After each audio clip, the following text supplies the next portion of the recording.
Hello guys, welcome back to my channel code eater channel में आप सबका स्वागत है। और आज हम लोग बात करने जा रहे हैं रिएक्ट जेएस के बारे में। तो आइए शुरू करते हैं। तो रिएक्ट जेएस क्या है? रिएक्ट जेएस एक जावास्क्रिप्ट लाइब्रेरी है जिसको क्रिएट किया है हमारी फेसबुक ने। तो जो ध्यान देने वाली चीज़ है वो ये है कि रिएक्ट जेएस एक लाइब्रेरी है, ना कि फ्रेमवर्क।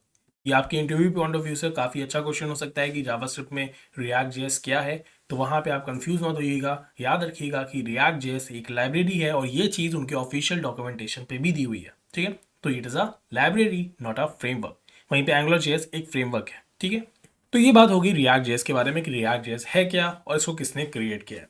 अब बात कर लेते हैं कि रिएक्ट जेएस हमें पढ़नी क्यों चाहिए। ये सबसे इंपॉर्टेंट क्वेश्चन है। मुझे लगता है कि जब भी हम कोई कोर्स शुरू करें तो ये क्वेश्चन क्लियर होना चाहिए कि भाई हमें करना क्यों है ये कोर्स।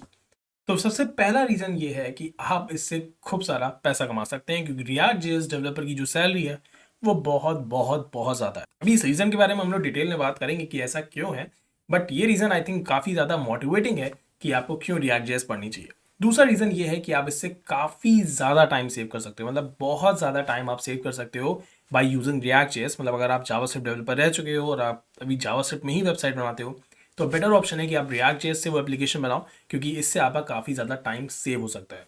और ऐसा क्यों होता है, तो आइए रिएक्ट के दो बहुत ही इंपॉर्टेंट फीचर्स के बारे में बात करते हैं। तो जो सबसे पहला फीचर है रिएक्ट जेएस का वो ये है कि रिएक्ट जेएस डिक्लेरेटिव अप्रोच को फॉलो करती है। अब इसका क्या मतलब है, तो इसको समझते हैं कि एग्जाम्पल के थ्रू। तो यहाँ पे मैंने जावास्क्रिप्ट को एक पर्सन के थ्रू बनाया हुआ है और ये एक बॉल है। ठीक है, और काम ये है कि जावास्क्रिप्ट को ये बॉल हमको ला के देनी है। ठीक है, तो जावास्क्रिप्ट को कहाँ जाना है, इस बॉल तक जाना है और ये बॉल ला के हमको देनी है। तो जावास्क्रिप्ट को अगर मुझे कहना है कि ये बॉल लेके आओ, तो मुझे जावास्क्रिप्ट को एक एक स्टेप बताना पड़ता है कि जावास्क्रिप्ट तुम्हें ये बॉल लानी है तो पहले अपना लेफ्ट कदम आगे बढ़ाओ, फिर अपना राइट कदम आगे बढ़ाओ, फिर लेफ्ट बढ़ाओ, फिर राइट बढ़ाओ, फिर जाके ये बॉल मेरे पास लेके आओ। तो जावास्क्रिप्ट को हमें सब कुछ स्टेप बाय स्टेप बताना पड़ता है और इस अप्रोच को कहा जाता है इम्पेरेटिव। तो जावास्क्रिप्ट जो है वो इम्पेरेटिव स्टाइल को फॉलो करती है, जहां पे हमें एक एक छोटी छोटी चीज बतानी पड़ती है। जैसे कि बॉल, अभी यही जो मैंने एग्जांपल लिया कि आपको बॉल लेके आनी, तो आपको जावास्क्रिप्ट को बताना पड़ेगा कि भाई पहले लेफ्ट चलो, फिर राइट चलो, फिर लेफ्ट चलो, फिर राइट चलो, तब जाके जावास्क्रिप्ट हमारे पास बॉल लाके दे दी है। ठीक है, और ये चीज़ हम लोग अभी जैसे रिएक्ट जेएस का कोर्स शुरू करेंगे डेफिनेटली वहाँ पे इसको टेक्निकल टर्म्स में भी समझेंगे, बट इंपेरेटिव स्टाइल कुछ इस तरह से होता है। और वहीं अगर बात करें रिएक्ट जेएस की, तो रिएक्ट जेएस से अगर मैंने कहा कि भाई ये बॉल लेके आओ, तो बस रिएक्ट जेएस से हमें बोलना है कि बॉल लेके आओ, हमें उसको नहीं बताना है कि कैसे बॉल लानी है। रिएक्ट जेएस खुद इतना स्मार्ट है कि वो खुद बॉल जाएगा और आपको ले आके दे देगा। तो आपको कुछ भी इसको स्टेप्स नहीं बताने कि भाई लेफ्ट चलो, राइट चलो, लेफ्ट चलो, राइट चलो, ऐसा कुछ भी नहीं करना है। सिंपली रिएक्ट जेएस से आपने कहा और रिएक्ट जेएस आपका काम करके आपको दे देगा। इस चीज को कहा जाता है डिक्लेरेटिव स्टाइल।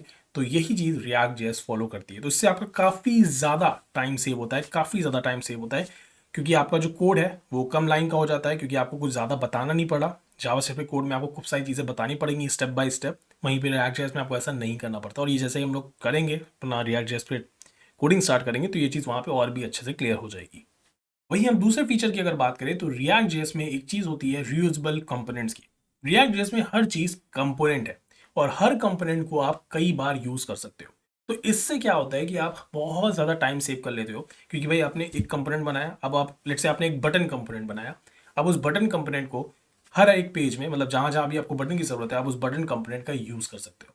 ये चीज़ आपको जावास्क्रिप्ट नहीं देते। अब इसका एग्जाम्पल के लिए हम लोग चलते हैं नेटफ्लिक्स की वेबसाइट पे।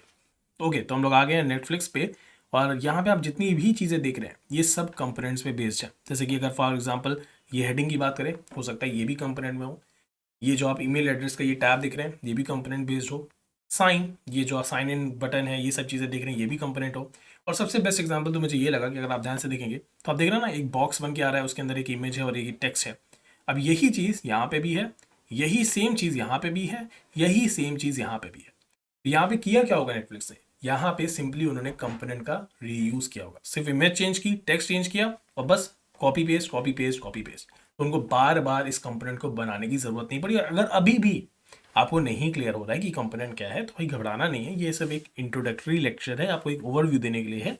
जब हम लोग जैसे ही कोडिंग करेंगे तो क्लियर कर दूंगा, ठीक है। तो यहाँ पे बेस्ट एग्जांपल है नेटफ्लिक्स का। और आप किसी भी वेबसाइट को छोटे छोटे कंपोनेंट बेस ब्रेक कर सकते हो और उस कंपोनेंट का बार बार यूज कर सकते हो, तो इससे आपका काफी ज्यादा टाइम बचता है। और इसीलिए रिएक्ट जेएस डेवलपर की इतनी सैलरी है, बिकॉज टाइम बच रहा है, राइट। आपका पास टाइम बच रहा है, आप एक वेबसाइट इजीली मैनेजेबल वेबसाइट बना सकते हो। तो बेस्ट थिंग है, राइट? तो इसीलिए आपको रिएक्ट जेएस डेवलपर की जो सैलरी होती है इतनी ज़्यादा मिलती है।